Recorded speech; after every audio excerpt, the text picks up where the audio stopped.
Have you ever paused and asked yourself why some women choose to live alone? I know it sounds unusual, maybe even a bit unsettling. A woman living on her own, without a boyfriend, a husband, or anyone to call her own. I get it. In a world that glorifies couples, seeing a woman who isn't actively seeking a relationship can feel almost unnatural. But I promise you, it's not what it seems. When people see me, they often wonder. They ask themselves why I would choose this path. They think I must be lonely, or that I simply can't find someone to be with. Some even assume it's a sign of heartbreak or a lack of options. But that couldn't be further from the truth. I chose this life. I chose to be alone. You see, for the longest time, I didn't understand the power of being alone. I didn't know that solitude could feel like freedom, that it could become a source of strength rather than a symbol of defeat. I used to believe that being loved by someone else would fill the void I felt inside, that if I just found the right person, everything would make sense. I wasn't always this way. I wasn't always independent, strong, and unwavering. There was a time when I thought that being loved meant never being alone. I spent years in relationships where I gave everything, my energy, my love, my time, just to keep someone by my side. I would lose myself in the process, molding myself into the version of me that I thought they wanted. But one day, I realized something. I realized that in my pursuit of love, I had lost sight of myself. I was constantly trying to be enough for someone else without ever considering if they were enough for me. That's when it hit. The problem wasn't with love itself. The problem was in how I understood love. I had been taught that love meant sacrifice, that it meant always putting someone else's needs above my own. I thought that being alone meant being incomplete. But the truth? Being alone has been my greatest teacher. The first few months on my own were the hardest. There were nights when I questioned everything, my choices, my value, my strength. I would sit by the window, watching couples walk by, and wonder if I had made a mistake. I would scroll through social media, seeing friends getting engaged, having kids, living that picture-perfect life, and I would wonder, am I missing out? But then, in those quiet moments of doubt, I started to hear a different voice, my own voice, a voice I hadn't heard in years. It whispered truths I had long forgotten. It reminded me that solitude isn't the same as loneliness. It's a space where I can listen to my own thoughts, where I can breathe without someone else's expectations crowding my mind. Carl Jung once said that everything we deny in ourselves becomes part of our shadow. I guess I had been denying my own strength for far too long. I kept telling myself that I needed someone to be complete, that I needed someone to validate my existence. But solitude forced me to confront that shadow, the part of me that had always felt inadequate, undeserving, incomplete without someone to hold on to. And that was the turning point. I realized that choosing to be alone wasn't a weakness. It was my way of reclaiming the parts of myself I had given away. It wasn't about rejecting love. It was about learning to love myself without needing someone else to tell me I was worthy. People often see a woman living alone and think she's given up on love. They think she's bitter, resentful, or simply unlucky. But they're missing the point. Choosing solitude doesn't mean giving up on connection. It just means prioritizing the connection with yourself first. In the beginning, I struggled with that concept. I wondered if I was selfish for not wanting to compromise anymore. I asked myself if I was being too harsh, too closed off. But then, slowly, I began to see the beauty in it. I started to understand that solitude is not isolation. It's an act of self-preservation. It's choosing not to lose yourself just to fit into someone else's life. Some people won't understand that. They'll see me eating dinner alone at a restaurant and think I'm sad or lonely. They'll see me at the park, reading by myself, and assume I'm waiting for someone who never showed up. They can't grasp that being alone is not something I fear anymore. It's something I cherish. And that's okay. Not everyone has to understand, because at the end of the day, it's not about proving anything to anyone. It's about living in a way that feels right for me. It's about honoring my own journey and recognizing that solitude has taught me resilience, patience, and most importantly, self-respect. Choosing to be alone didn't mean I stopped believing in love. It just meant I stopped settling for half-hearted love. It meant I stopped sacrificing my peace for temporary companionship. It meant I finally understood that my worth wasn't tied to who wanted me or how many people desired me. My worth was mine to define. And that's why I'm here, living this life, embracing this solitude. It's not because I've given up on love. It's because I've found a deeper kind of love, the kind that doesn't require validation, the kind that doesn't come with conditions. The kind of love that starts and ends with me. Because the truth is, when you choose yourself first, you're not being selfish. You're being brave. You're choosing to honor your own story, your own path, without waiting for someone else to complete you. And that, I believe, is the greatest strength a person can have. People often say that solitude makes you stronger, but they never tell you about the battles that come with it. They don't tell you about the quiet evenings when doubts creep in, or the long nights when memories of past relationships resurface like waves crashing against the shore. Choosing to live alone wasn't just a decision, it was a declaration. A statement that I would no longer compromise my peace just to fit into someone else's life. I've come to realize that being alone means standing on a bridge between two worlds, the world of longing and the world of self-fulfillment. And that bridge is where I've learned to balance. But the world around me? It doesn't always understand. The hardest part about embracing solitude isn't the silence itself. It's dealing with the voices of those who don't see solitude as strength. They'll try to tell you that you're just afraid to love. They'll hint that you're running away from commitment. Sometimes, they'll go as far as suggesting that you must be damaged, that something inside you must be broken. I remember one family dinner where this became painfully clear. My sister, happily married for over a decade, couldn't hide her concern. She looked at me over the roasted chicken and mashed potatoes and asked, "Aren't you worried about ending up alone?" Her question wasn't meant to hurt. It was wrapped in love, in genuine worry, but it stung nonetheless. Because in that moment, I realized she didn't understand. She saw my solitude as a void that needed filling, as a temporary state that I would eventually want to escape. I took a deep breath and forced a smile. "No," I replied gently. "I'm not worried. I'm finally at peace with myself. That's more than I can say for the years I spent trying to fit someone else's idea of love." She looked at me, puzzled. "But don't you miss having someone there? Someone to share your day with?" I couldn't help but laugh, but not out of bitterness. It was the kind of laugh that comes when you realize how deeply ingrained these ideas are, the belief that completeness only comes from being with someone else. I wanted to tell her that I had spent too many nights lying next to someone and still feeling completely alone. That the real loneliness wasn't when I was by myself, but when I was lost in a relationship where my soul was suffocating. But I didn't, because I knew that words alone wouldn't change her perception. In those moments, I remind myself of something Carl Jung once said: "Everything that irritates us about others can lead us to an understanding of ourselves." Maybe my sister's confusion about my solitude wasn't just about mate, was about her own fear of facing life without the safety net of companionship. After dinner, I found myself alone on the balcony, the cool night air brushing against my skin. I watched the city lights flicker, thinking about how far I had come. It's easy for people to project their fears onto you. They see your solitude and immediately think of their own fear of loneliness. But solitude and loneliness aren't the same. In the quiet of that evening, I understood that people judge what they don't understand. My family, my friends, they couldn't comprehend that my choice to be alone wasn't driven by heartbreak or fear. It was about reclaiming my life. I wasn't escaping love. I was finding love within myself. Another time, I ran into an old friend at a coffee shop. We hadn't seen each other in years, but after a few minutes of catching up, she cut to the chase. "Still single?" she asked, not even attempting to mask the pity in her voice. "Yes," I replied, unbothered. "Happily single." She looked at me as if I'd just said something tragic. "Don't you think it's time to settle down? You're not getting any younger, you know." There it was again, that underlying assumption that my life was somehow incomplete without someone beside me.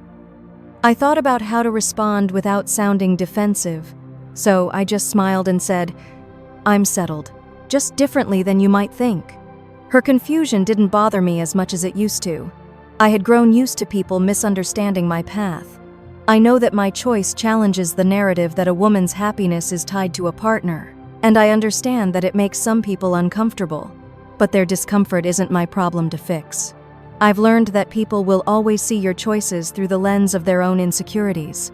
My friend wasn't trying to be cruel, she just couldn't imagine being truly content on her own. To her, solitude was synonymous with loneliness. To me, it was synonymous with freedom. As I walked home that evening, I couldn't help but think about how solitude has shaped me. It's made me resilient. It's taught me to face my own thoughts without distraction. And most importantly, it's taught me that I don't need external validation to feel whole. In a way, solitude is like a mirror. It reflects back all the parts of yourself that you've tried to hide or forget. And once you learn to look at your reflection without flinching, you realize just how strong you really are. The world might never fully understand why I choose this path. They might always see it as a rebellion, as a failure, or as a sign of being unfulfilled. But their perception doesn't change my reality. I know why I'm here. I know why I chose this life. I'm not running away from love. I'm just no longer willing to sacrifice my peace for it. I'm not bitter. I'm brave. And every day, I choose courage over conformity. When you embrace solitude, you're not giving up on connection. You're choosing a deeper, more authentic relationship with yourself. And that's something many people will never understand. And that's okay, because in the quiet, when the world fades into the background, I know that my choice is mine to make. And in that decision lies the true strength of solitude. I've come to realize that being a woman who lives alone, by choice, is often seen as some sort of rebellion. People look at me and see defiance, as if I'm challenging the very concept of companionship. It's almost as if they can't fathom the idea that solitude can be something positive. Sometimes I feel like I'm standing at the edge of two worlds: the world that believes in traditional relationships and the world where I carve out my own path. And while I've made peace with that choice, I've learned that not everyone else has. The thing about choosing independence is that people often mistake it for bitterness. They see a woman living alone and assume that she must have been hurt, so deeply hurt that she's decided to shut the world out. Or worse, they think she's simply too proud to admit she wants companionship. I remember one evening when my sister invited me over for dinner. Her husband was out of town, and it was just the two of us. We talked about work, life, and the usual family gossip. Then she gave me this look, the kind of look that says she's been holding something back. "Can I ask you something?" she said, her voice gentle but cautious. "Of course," I replied, sensing that this wasn't just casual conversation. She hesitated, and then it came out. "Are you sure you're not just afraid of being hurt again?" I almost laughed, but I caught myself. I knew she wasn't trying to criticize me. She was just trying to understand. But still, it bothered me that after all this time, she still couldn't see it. "It's not fear," I told her, keeping my tone calm. "It's clarity. I know what I want. I know what I deserve. I'm not avoiding love. I'm avoiding losing myself again." She nodded, but I could tell she didn't fully understand. And that's okay. Not everyone will. It's just that when people see a woman who is okay with being alone, they start projecting their own insecurities. They think, "I could never do that," so they assume that no one would willingly choose it. But that's where they're wrong. For years, I lived for someone else, adjusting my life to fit their needs, their schedules, their dreams. I would bend myself into someone unrecognizable just to maintain a sense of harmony. And in doing so, I lost sight of who I was. It took walking away from that life to realize just how much of myself I had given away. People don't see that side of the story. They see a woman who is alone and think she's rejecting the world. In reality, I'm embracing it on my own terms. A few days after that dinner, I ran into a former colleague at a bookstore. We hadn't seen each other since I left my old job, and after some small talk, he asked about my life. I told him I was doing well, pursuing my interests, and living alone. He raised an eyebrow. "Still single, huh? You always seem too independent for your own good." There it was again, the assumption that independence is a flaw, that being self-reliant somehow makes you less lovable. I didn't bother correcting him. Some people just can't grasp that independence is not a rebellion. It's a realization. It's understanding that my value doesn't decrease just because I'm not in a relationship. I've noticed a pattern when people can't understand your choices, they often label them as mistakes. My solitude unsettles them because it contradicts the narrative that happiness equals partnership. And it's not just men who think this way. Women too sometimes see me as a cautionary tale, a warning of what might happen if they don't find a partner. But here's the thing, they're not wrong to value companionship. They're wrong to assume that it's the only path to fulfillment. I've had companionship. I've been the woman who loves too much, who sacrifices too much. And after all of that, I've learned that loving myself is just as important, maybe even more so. Carl Jung once said that everything we fear to face in ourselves becomes part of our shadow, and I've faced mine. I've looked at the parts of myself that longed for validation, that felt incomplete without someone to lean on, and I've accepted them. I don't need to prove my worth by being someone's partner. I don't need to validate my life by living up to someone else's expectations. My independence is not an act of resistance. It's not me declaring that I'm better off without anyone. It's me realizing that I'm complete on my own. People like to romanticize independence when it's about career or travel. They celebrate it when it's adventurous or exciting, but when independence is about emotional resilience, they hesitate. They don't know how to process it. One evening, I was at a small get-together with friends. Most of them were in relationships, talking about their partners, their shared lives. One of them turned to me and said, "You must feel so free, not having to compromise." I smiled, but I didn't respond right away. Yes, I felt free, but freedom comes at a cost. Sometimes it's loneliness. Sometimes it's the quiet ache of not having someone to share a cup of tea with on a Sunday morning. But that ache is fleeting, compared to the deeper pain of losing yourself just to keep someone else happy. It's not that I don't want companionship, I do. I just don't want to lose myself in the process. I'm not guarding my heart out of fear. I'm protecting my peace, because I spent too many years ignoring my own needs. The truth is, independence can be lonely. It can make you question yourself when everyone around you is paired off and building lives together. But I would rather be alone and at peace than entangled in a relationship that erodes my sense of self. In those moments when I doubt myself, I remind myself of why I made this choice. I remind myself that independence doesn't mean shutting the world out, it means allowing myself to grow without someone else dictating the pace. Sometimes people will misunderstand. They'll think I'm bitter, that I'm holding on to some past hurt. But I know better. I'm not of love. I'm just not willing to sacrifice my peace for it anymore. Living alone isn't a statement against relationships. It's a commitment to myself. It's honoring my growth and choosing not to settle for anything less than what aligns with my soul.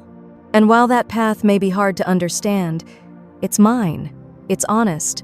It's real. Because at the end of the day, it's not about proving anything to anyone. It's about living in a way that brings me closer to who I really am. Sometimes, life brings you back to the very places you thought you'd left behind. It tests you not to break you, but to show you how far you've come. That's how I felt when I bumped into him, the man I thought I couldn't live without. It happened at a small art gallery downtown. I hadn't planned on going, but something drew me there that evening. As I wandered through the dimly lit rooms, admiring the abstract paintings and soft piano music in the background, I heard his voice. It was unmistakable, a tone I once found comforting. I turned, and there he was, James. He looked almost the same, but different somehow. Maybe it was me who had changed. My heart didn't race like it used to. Instead, I felt a quiet calm, like seeing a familiar place from a new perspective. He noticed me and walked over, his smile hesitant. "Hey," he said, as if testing the waters. "Hey," I replied, not rushing to fill the silence. It wasn't awkward, but it wasn't easy either. He looked at the painting behind me, a swirling mix of blues and gray sand, commented, "Reminds me of that trip we took to the coast." I nodded, remembering that weekend getaway, the long drives, the quiet beaches, the way I had tried so hard to be everything he wanted. Back then, I thought that if I could just make him happy, I would find happiness too. But I was wrong. He looked at me, searching for something familiar. "You look good," he said, almost like he wasn't sure if he was allowed to say it. "Thanks," I replied, keeping my tone steady. I didn't feel the need to reciprocate with empty words. I wasn't trying to impress him anymore. James shifted his weight, like he was unsure of what to do with his hands. "I've been thinking about you," he admitted, looking at the floor. "I didn't expect to see you here." I took a deep breath, letting the calm settle inside me. "I didn't expect to see you either," I said, "but here we are." He glanced at me, the hint of a smile playing on his lips. "You seem different," he noted. And I knew what he meant. I wasn't the woman who needed him to feel whole anymore. I wasn't the one chasing his approval or molding myself to fit his life. I was standing in front of him, unchanged yet entirely transformed. For a moment, he looked at me like he was trying to figure out a puzzle he used to know but had lost the answer to. He asked, "Are you seeing anyone?" I could feel the weight of the question, but it didn't bother me. "No," I replied, without shame or hesitation. "I'm not looking for anything right now." He raised an eyebrow, clearly surprised. "That's not like you," he said, almost as if he didn't believe it. I smiled gently. "It's who I am now." James didn't know how to respond. I could see the confusion in his eyes. Back when we were together, I would have felt obligated to explain myself, to make him understand. But now, I didn't need to. There was a time when I thought James was everything I needed, a person who could fill the gaps in my life. But standing there, I realized that he was just a mirror reflecting my own insecurities. I had given him the power to define me, to make me feel loved or unworthy. Carl Jung once said that the meeting of two personalities is like the contact of two chemical substances. If there is any reaction, both are transformed. Back then, I let his presence change me. Now, I knew that our paths crossing again was just another test, a chance to prove to myself that I had truly moved on. He looked at me with a trace of regret. "You really do seem different, more sure of yourself." I didn't need to explain why. I had spent too many years over-explaining, trying to justify my choices. Instead, I just nodded. "I am." It was as if he wanted to say more, but he couldn't find the words. In the silence that followed, I felt a sense of closure. Not the dramatic, tear-filled closure I once craved, but a quiet acceptance. He hesitated before saying, "I guess I'll see you around." "Take care, James," I replied, with no bitterness, no resentment, just a calm farewell. As he walked away, I realized that I didn't feel lighter or burdened. I just felt a whole. Running into him wasn't a sign or a lesson I needed to learn. It was just life reminding me of how much I'd grown. I spent the rest of the evening wandering through the gallery, letting the paintings and music wash over me. I didn't dwell on what could have been or what might happen in the future. I was just present, appreciating the moment for what it was. When I got home that night, I sat by the window, the city lights flickering in the distance. I thought about how far I had come from the woman who used to compromise herself just to feel needed. The woman who thought love meant giving until there was nothing left. I used to believe that meeting someone from my past would mean revisiting old wounds, but it didn't. Running into James didn't break me. It didn't make me question my choices. Instead, it reaffirmed that I had chosen the right path, the path of solitude, self-discovery, and quiet strength. I wasn't the same person who needed his validation. I wasn't the woman who lost herself in someone else's world. I was my own person, now content, resilient, and fiercely protective of my peace. That night, as I closed my eyes, I didn't think about the past or worry about the future. I just allowed myself to feel the calm that had settled into my soul. I knew that my journey wasn't about finding someone else to complete me. It was about honoring the person I had become. And in that moment, I felt something I hadn't felt in years: unshakable, unwavering peace. Sometimes, staying true to yourself comes at a cost, and that cost, more often than not, is misunderstanding. You'd think that choosing a life of peace and independence would earn you respect, but sometimes it just makes people uncomfortable. It wasn't until I made the conscious decision to prioritize my own happiness that I realized just how much pushback I'd receive. Friends who once admired my strength started questioning it. Family members who used to praise my independence began hinting that maybe I was too closed off, too rigid, too unwilling to compromise. It wasn't just the people I barely knew. It was the ones I cared about the most. They didn't say it outright, but I could see it in their eyes, the worry, the concern, and yes, even the disappointment. They didn't understand that choosing to live alone wasn't a rejection of companionship. It was a commitment to authenticity. One evening, I sat across from my mother in her cozy living room. She had just brewed a pot of tea, and the soft hum of the kettle still lingered in the air. She looked at me, hesitant, then finally spoke. "You know, Maya," she started, her voice gentle but firm. "I just want you to be happy. I worry that you're isolating yourself. Life can be so beautiful when you have someone to share it with." I knew this conversation was coming. It had been building up for months. I took a sip of tea, letting the warmth fill me before responding. "I know you're worried, Mom," I said softly, "but I'm not isolating myself. I'm just not settling anymore." She sighed, her fingers tracing the rim of her teacup. "But don't you get lonely?" There it was, the assumption that solitude and loneliness are one and the same. I set my cup down and looked her in the eye. "Sometimes," I admitted, "but I'd rather be alone with myself than lonely in a relationship where I lose who I am." Ugh. Her face softened, but I could tell she didn't fully grasp it. She had been married to my father for over 30 years. The idea of being alone was foreign to her, almost unthinkable. It wasn't just my mom. My friend Sarah recently invited me out for dinner, and I agreed, thinking it would be a casual night of catching up. But as soon as we sat down, she leaned forward, her eyes serious. "I've been thinking," she began, "maybe you just need to put yourself out there more. You're amazing, Maya, but how is anyone supposed to get to know you if you're always so guarded?" Guarded. That word hit me harder than I expected. I didn't see myself that way. But to her, choosing to live alone and not actively seeking a relationship made me seem unapproachable. I took a deep breath, reminding myself that I didn't owe anyone an explanation. "I'm not guarded," I replied, choosing my words carefully. "I just know what I want, and I'm not willing to compromise my peace to fit someone else's idea of love." She looked at me like I was speaking another language. To her, love was about sacrifice, about giving up pieces of yourself to make someone else happy.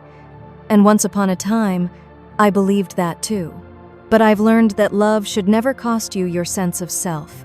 Carl Jung once said that people will do anything, no matter how absurd, to avoid facing their own souls. I think that's why some people can't understand my choice. They think I'm running from love when really, I'm just running toward myself. As I walked home that night, I thought about how choosing authenticity can sometimes feel like walking a tightrope. On one side, there's the comfort of being accepted by those around you.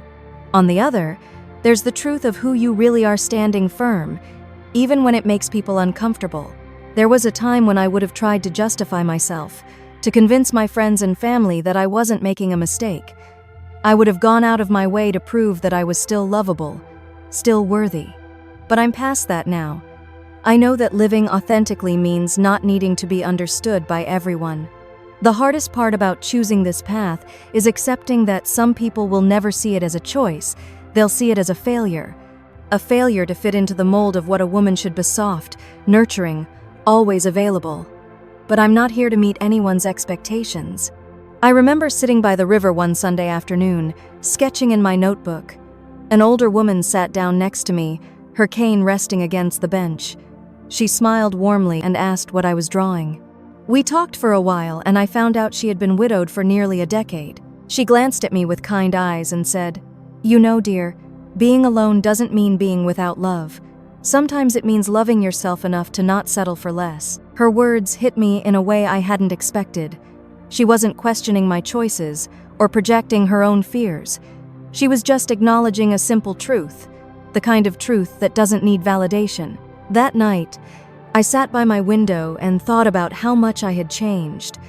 In the past, I would have sought approval, tried to convince people that I was fine on my own. But now, I realized that my journey isn't about proving anything. It's about living honestly even when it's hard. People will always have opinions. They'll assume you're lonely, that you're damaged, that you've given up on love. But the truth is, I haven't given up on love at all. I've just stopped chasing it. I've stopped trying to force it into places where it doesn't fit. Living authentically means choosing solitude over settling. It means being willing to walk alone, rather than walk in circles with someone who doesn't see your worth. It means trusting that being yourself is enough, even when the world tells you otherwise. Sometimes, I still feel the pang of doubt, especially when others look at me like I'm missing out. But those moments are fleeting now. They pass like shadows in the evening light. I remind myself that I'm not missing out, I'm just not settling for something that doesn't feel right. I'm not afraid of love. I'm just not afraid to be alone either. And that distinction makes all the difference. Choosing authenticity means letting go of the need for approval. It means accepting that not everyone will understand your choices, and that's okay. Because I've found that the quiet strength of being true to myself is worth more than the comfort of fitting in. In the end, I'm not alone. I'm with myself, and that's more than enough. When you choose to live alone, people often think you're guarding your heart, building walls too high for anyone to climb. But the truth is, I'm not hiding. I'm just not willing to lose myself in the pursuit of someone else's affection.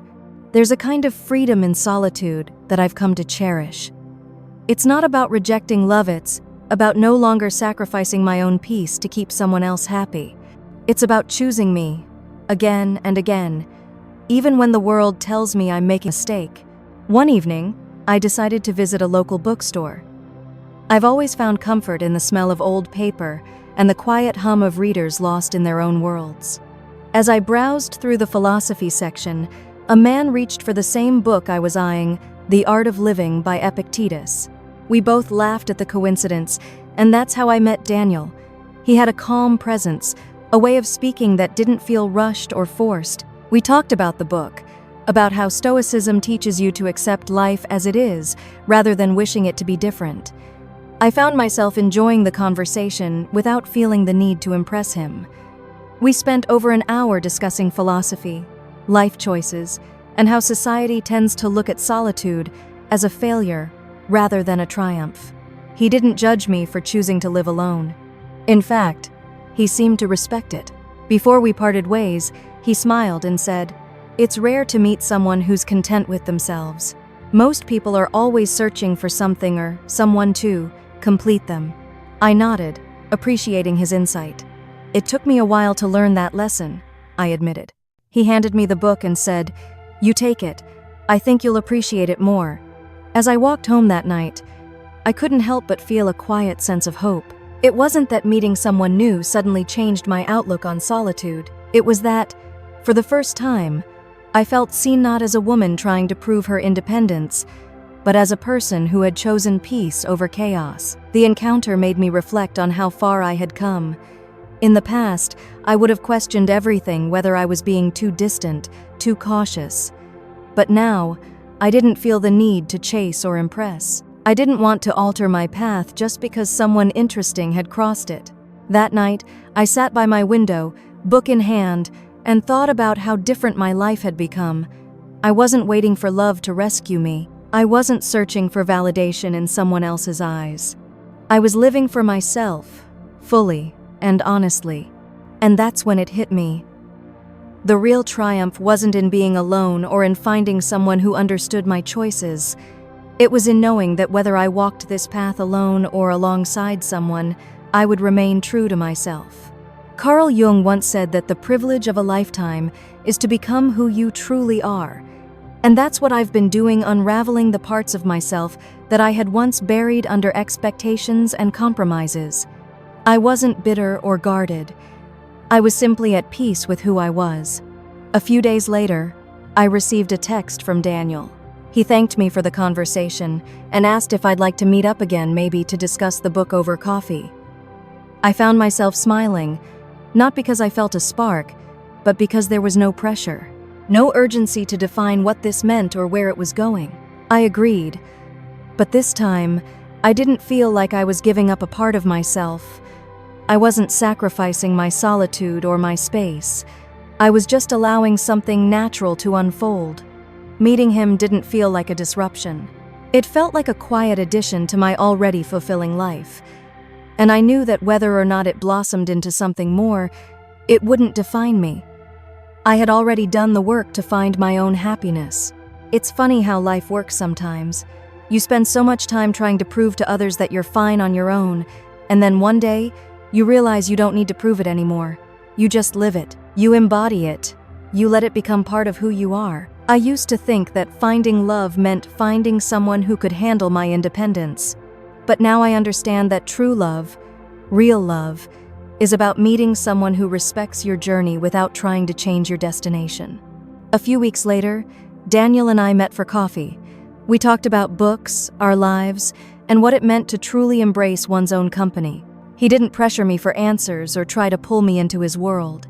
He was simply there, present, and willing to listen. As I walked back home, I couldn't help but feel grateful not just for him, but for the journey that had led me to this point. I knew that whatever happened, I would be okay, because I had learned to be enough for myself. Being alone doesn't mean being unlovable. It doesn't mean shutting people out or refusing to let anyone in. It simply means knowing that your worth isn't defined by someone else's presence. It's rooted in the quiet strength you build when you choose to honor yourself. And that's the truth about women who live alone. We're not angry. We're not bitter. We're not afraid of love. We're just not afraid of being alone either. We've learned to walk alone without feeling lonely, to build lives that reflect our own values rather than bending to fit someone else's. In the end, it's not about rejecting connection. It's about allowing it to happen without losing yourself. It's about knowing that whether love finds you or not, you're still complete. So, when people look at me and wonder why I choose this path, I don't feel the need to explain anymore. I just live it, because being at peace with yourself is the kind of love that doesn't fade, doesn't waver, and doesn't need anyone else to validate it. And if one day I choose to share my life with someone, it won't be because I'm searching for something I lack. It will be because I've found someone who complements the person I've become. Until then, I'll keep living, keep growing, and keep choosing my own peace. Because that's the kind of love I owe myself, the kind that's unwavering, unconditional, and entirely mine.